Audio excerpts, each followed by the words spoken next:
शेतकरी मित्रांनो, आपण जर शेळी पालन करत असाल तर ही समस्या सर्वांना येते। जर शेळीचं पोट फुगले तर शेळी चारा खात नाही, रवंथ करत नाही। त्यासाठी एक जुगाड आपण करू शकतो। काय करायचं? एखादी अशी काडी घ्यायची, याच्यामध्ये जर लिंबाची काडी बांधली तर छानच। अशा पद्धतीने शेळीच्या तोंडावर आडवी बांधायची। असं बांधल्यानंतर काय होते की थोड्या वेळात शेळीचे फुगलेले पोट उतरायला चालू होते आणि व्यवस्थित रवंथ करायला चालू करते। किंवा तुम्ही शेळीला पॅरेलेक्स नावाचं एखादं औषध पाजू शकता।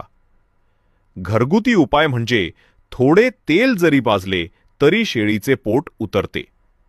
पण तोंडात काडी बांधणे हा सर्वात जालीम आणि चटकन। आपण कुठे शेतामध्ये असलो तरी हा उपाय करू शकतो। व्हिडिओ आवडल्यास लाईक करा, चॅनल सबस्क्राइब करा, इतर शेतकरी मित्रांपर्यंत पोहोचवा। धन्यवाद।